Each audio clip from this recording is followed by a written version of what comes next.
How does one fall in love with reading? It's a question I've never had to wonder because, not to be dramatic, but books have literally been my favorite thing on the entire planet ever since I can remember. But recently I've fallen into a reading abyss and I had to rediscover my spark for books. So if I had to fall in love with reading all over again to go from this, I just miss that feeling. I haven't finished a book, I feel like in low-key like a month. Maybe I'm the problem, I'm becoming jaded or something. To this. Oh my god, I loved it so much. How lucky we are to be able to experience it. That was like the best book ever. I'm like gonna fall into a coma. What would I do?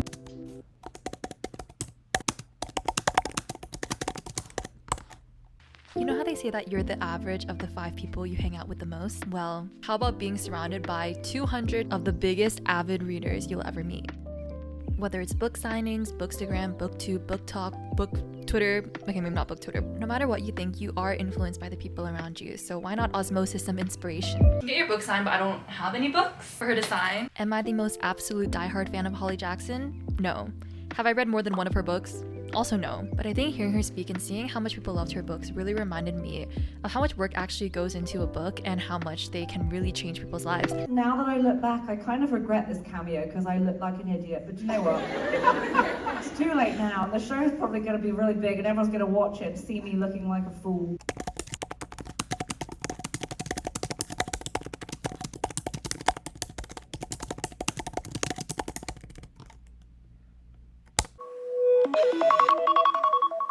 You guys know that I am the literal spokesperson for don't force anything when it comes to reading. It's literally just like Netflix. Sometimes there's nothing good on Netflix to watch. Sometimes there's no good music to listen to. The exact same thing happens for books. It's okay to just sit there looking pretty and wait, because trust me, when the right book comes that has you setting alarms for 6 a.m. in the morning because you can't wait another second to read this book, your skin's gonna be clear, your poo schedule's gonna become regular. You know yourself and your book taste, so just set your little alarms or set your little calendar events for when you know your most anticipated book is gonna be coming out. And when Judgment Day comes and all of your friends know that you are unreachable that day because you're just reading your favorite book, then you know.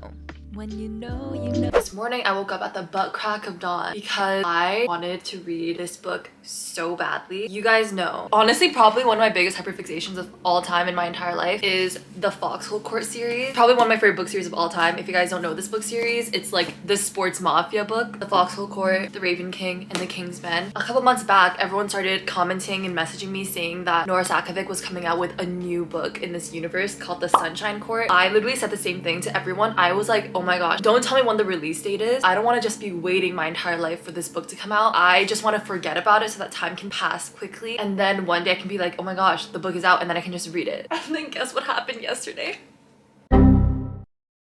Here it is, I got it, the Sunshine Court. If you haven't read these books, this isn't gonna mean anything to you, but it follows Jean. He's French, and then a new character who we never heard of named Jeremy. I hope there's gonna be a romance between them, because you guys know that it's like the romance in these books that I loved so much. Even though this is like the least romantic book series ever, it's like actually traumatic. This book series is like literal drugs, I'm not even joking. My sleep last night felt like a 0.1 millisecond, and I think it's because my body knew that I needed to wake up as early as possible so I can start reading this book, and I'm already 30% of the way through. It's giving everything that I wanted to give. I'm so happy to see all of our old characters. I don't really know if anything will ever really be able to be the OG. I know a lot of you guys are fans of the books too, so please tell me all of your thoughts about the Sunshine Court if you've read it. I literally can't, Stop the violence. Like Jeremy, I don't even know this man, but I would protect him with everything. Oh my god, like I'm so happy that I'm alive in the same time that this book series exists, and I feel genuinely so bad and so sad for anyone who does not experience this book series. Like people who don't read books, genuinely, how are you spending your time? Like how are you feeling any feelings? Where's your dopamine coming from? I have to know. Ask a friend, comment it down below. No, but actually please comment all of your thoughts. Like I want to make this the official discussion thread for the Sunshine Court. And if you haven't read any of these books, let me put you on, but I will have to warn you, it is not for the faint-hearted because it will quite literally ruin your life and probably ruin all other books for you.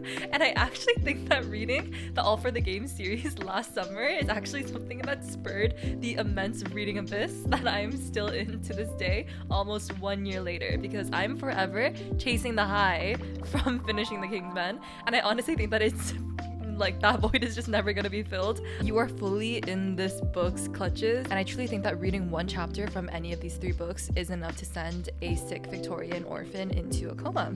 So I did quite literally spend the entire day reading this book, and I genuinely think that not a single person on earth actually heard me breathe this day. And if a tree falls in the forest and doesn't make a sound, did it actually even fall?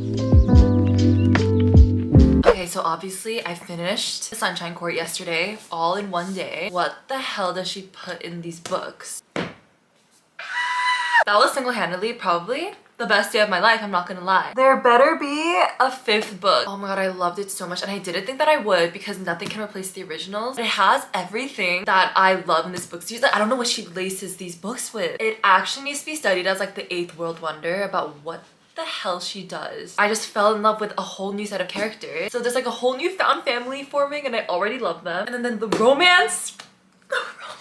The burn is burning. It's a slow burn, and she's like one of the only people that I trust in the entire world to do a slow burn properly. I really thought that the trauma couldn't get any worse than like these 2 last books. No, this one book, The Sunshine Court, it's low-key like the trauma in all of these 3 books into one book. And our main character, Jean Moreau, he is literally the trauma of like Neil and Andrew combined into one character. And Jeremy too, who's like the new love interest, who like we heard not a peep about. Oh my god, not to be dramatic, but I would die for him. I love him and we need to protect him at all costs. And I need to know what's going on with him. There better be a 5th book. If anyone knows, please tell me, is there gonna be a 5th book in the series? Oh my gosh, that was like the best book ever. I'm like gonna fall into a coma. And what could follow that up except for, ta-da, this is what I'm gonna be spending today reading. Yesterday was Sunshine Court Day. Today is Leigh Bardugo Day. Happy Leigh Bardugo Day, everyone.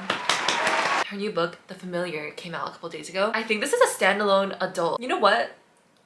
Life is great and I do have time actually. My version of dance like no one's watching is pretend that you are straight out of a Pinterest board like no one's watching. Put your cute little reading fit on, make your cute little cup of tea. I actually don't know if this is Forever Nuts, because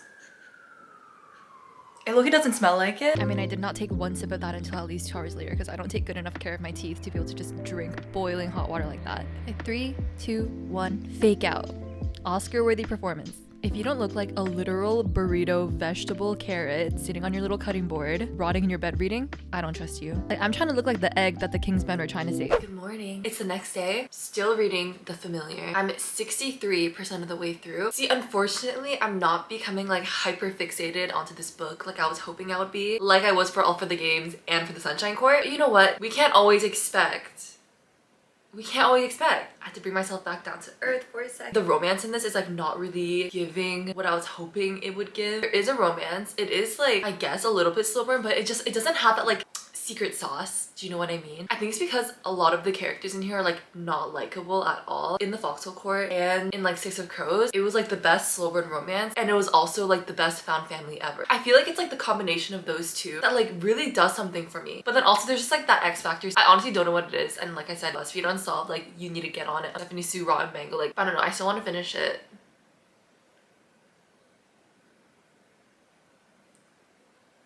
Who knows? Honestly, I might not. So I made the executive decision upon meeting with all my execs. I think I'm gonna stop reading this because I'm not really enjoying it. So let me just quit while I'm ahead. There's no reason to force read anything in my humble opinion, which you guys know that that's my hidden agenda, which is to let every single person know that there's nothing wrong with DNFing a book or DNFing 10. Especially after reading something like The Sunshine Court and other books where I get so hyper-fixated. It's like, why would I waste my time?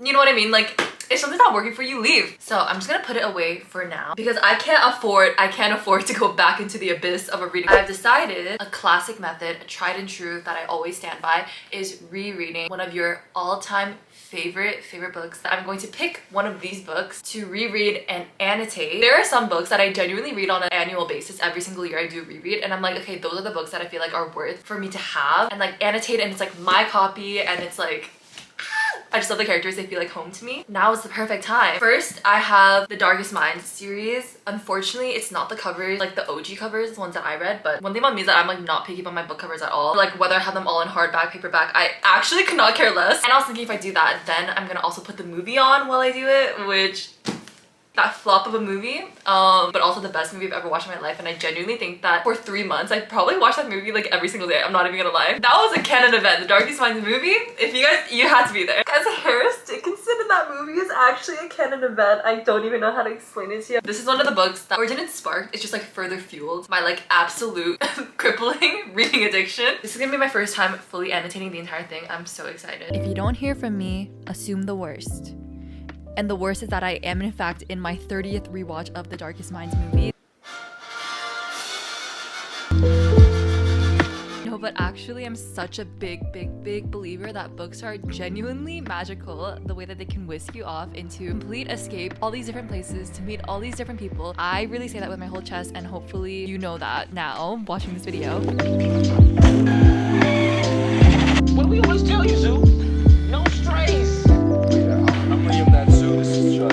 So yes, I will be rereading the same books that I read in the 6th grade because I never want to forget how happy and how magical a book made me feel when I think that I forgot.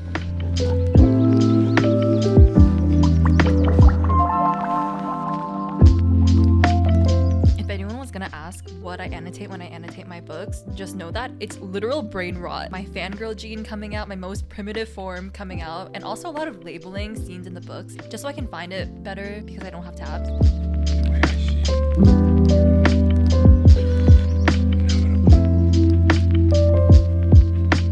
About halfway through the book now. It's nothing like my annual reread of The Darkest Minds to remind me to never settle. Liam, Michael, Motherfin Stewart. It's the feminine urge, the feminine maternal urge to name my son after them. Like, now I'm reading this book and I'm like, there's no way that I'm not gonna name my son Liam. Like, they just don't make boy characters like this anymore. I'll genuinely marry him. See, reading books like this makes me realize that I actually am meant to end up with an older brother or a single dad. Like how he like takes care of everyone else, especially Zoo. He like takes care of her as if she's like his little sister. And it's like the sense of responsibility and dependability and just like how nice he is. Marry me. Marry me then. Apparently there's an exclusive bonus short story featuring Liam. So I kind of want to read it.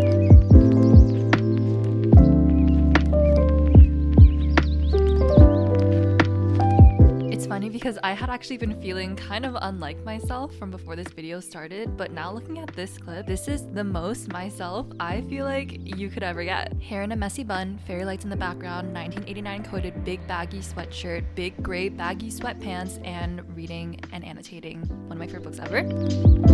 I finished the short story. Obviously I liked it because I'm in love with Liam. It just actually made me think like books can actually be so magical. I've been trying to piece together like what sets apart like those books that I always say has like this special sauce to it. I feel like some authors strike gold at some time in their career because with Alexandra Bracken, like I've read a lot of her other books too, but nothing is ever going to be like the Darkest Mind series. I might be biased or whatever, but I genuinely think that this is one of those book series where like the author struck gold with like these characters. It's all in the characters, at least for me. I feel like that's what sets a book apart, is how vivid you can make the characters and make them literally feel like real people to you, that you as the reader are like so emotionally invested in them, like they're your literal husband, for example.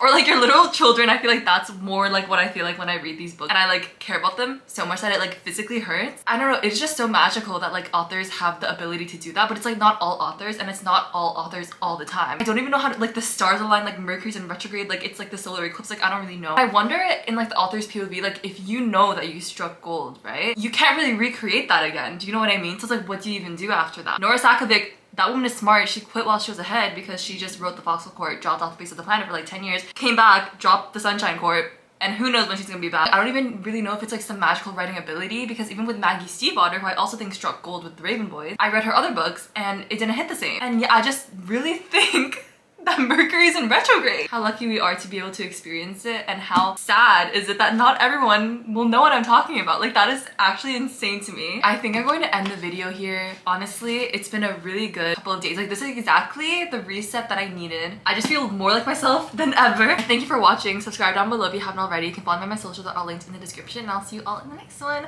Goodbye. Good fortune, Toby.